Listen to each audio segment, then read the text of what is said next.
Si tu m'abandonnes, où me tiendrai-je?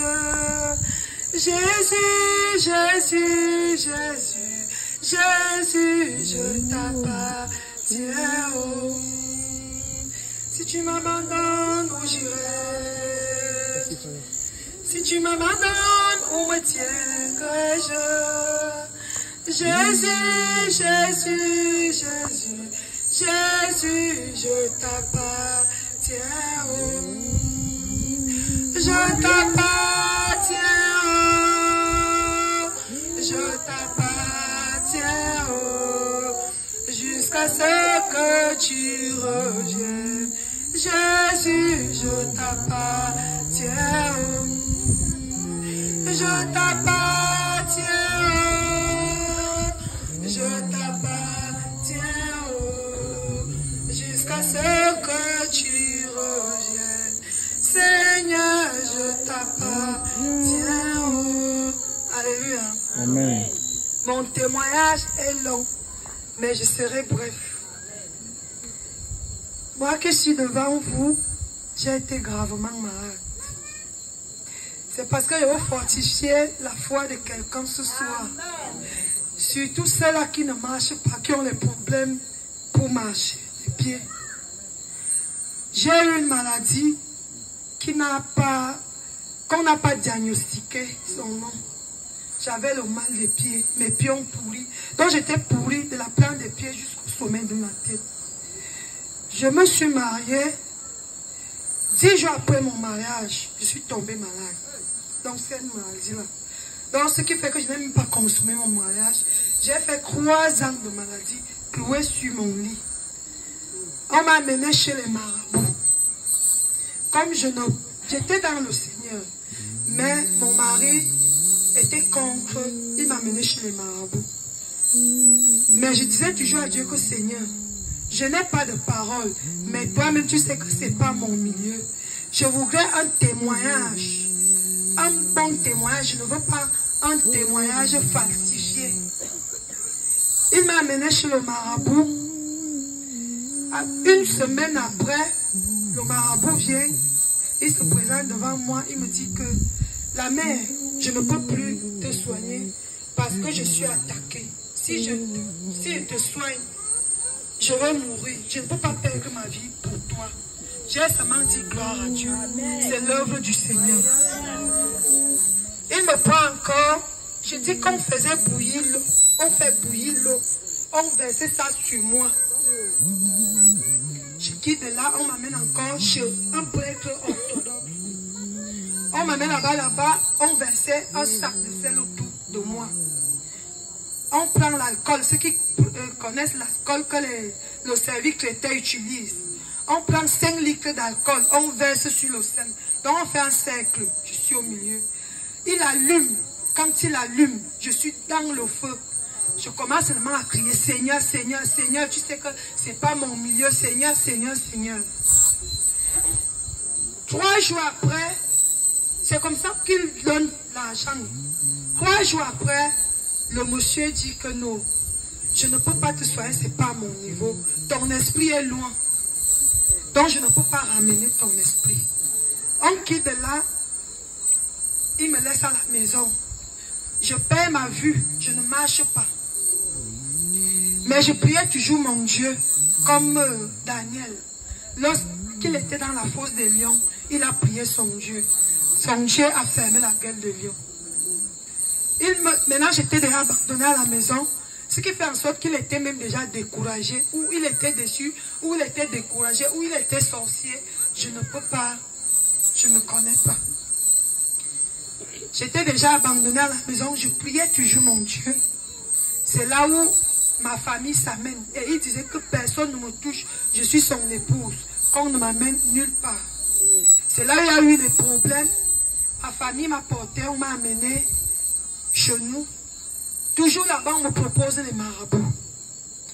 Je ne pouvais rien, puisque je ne marchais pas. Je faisais tout seul sur place, je faisais les selles sur place. On me portait seulement. On me porte encore, on m'amène chez un autre marabout, chez les Bassas. On dit que celui-là est le tout puissant.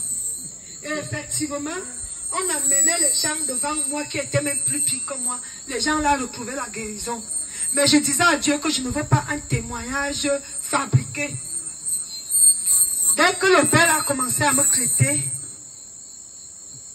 il a entré au coma 2 fois. Il me dit que ma fille, je t'ai fait tout ce que j'ai appris. Rentre. Il faut qu'on vienne te porter ta main, tu rentres. Je suis rentrée. On m'a amené cette fois-là à l'hôpital. On m'a amené à l'hôpital, j'avais 2 grammes de sang. 2 grammes de sang. Ceux qui sont du corps connaissent. Quand j'arrive à l'hôpital, le médecin, j'ai ma fille là, elle est témoin. J'arrive à l'hôpital, le docteur demande qu'on cherche les donneurs, 4 donneurs. On donne une caution. Dès qu'on amène les donneurs, le docteur, déjà là-bas à l'hôpital, mon groupe sanguin a changé. Moi, je suis O+. Quand ils viennent prendre mon sang pour diagnostiquer mon sang, on dit que je suis déjà, ou je suis B, quoi. Je dis que non, moi, je suis O+. On a diagnostiqué le sang des donneurs. Après, le docteur reste dit que non. Le sang si est fort, on ne peut pas mettre ça sur toi. Mieux vaut qu'on commande le sang où c'est où et l'ambulance de ça coûte 350 000 et le sang là doit seulement faire 1 heure de temps en route. Qui quand de mon tel arrivé où il disait où c'est peut-être même 8 heures de voyage. Je suis restée. Ma soeur a commencé à pleurer. Ma soeur a dit que non, maintenant, moi je vois que tu vas mourir. Elle me porte, elle m'amène à la maison. Je reste à la maison. Chez elle à la maison, elle prend toujours les marabouts. C'est là-bas que j'ai dit que ma soeur, chacun choisit son couloir. Je suis sur mon couloir. Si je meurs, laissez-moi. Oui. C'est là où elle dit, elle appelle la maman. Elle dit à la maman que bon, quand la grande sœur était malade, il y a un groupe de femmes, ou les Konomaria, ou les, je ne sais quoi, ou c'est la Rosaire. Et il y a un groupe de femmes au village qui prient pour que quand la mort est difficile, donc pour que tu meurs, que tu as déjà souffert beaucoup, on t'amène chez les femmes là prient, tu meurs. On avait prié comme ça, notre grande sœur est décédée à l'immédiat. J'étais là, donc parfois je rentrais au coma, parfois j'étais conscient, mais je ne parlais pas, je regardais seulement comme ça. Je restais là, les hommes de Dieu venaient aussi prier à la maison. Elle me demande que est-ce que c'est seulement la prière ici qui va te guérir. Je dis que oui, même si je ne guéris pas, mieux vaut que je meure dans le Seigneur.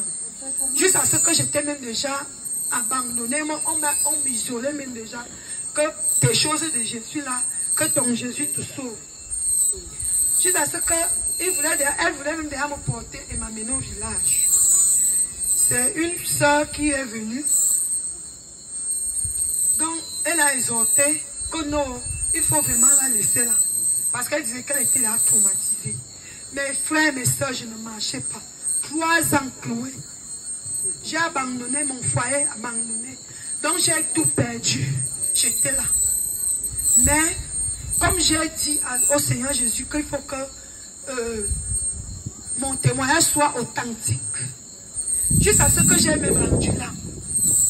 Notre voisin était un avocat. Il était un avocat. C'est lui qui est venu donner l'argent pour le dépôt de ma mort. Il a donné l'argent.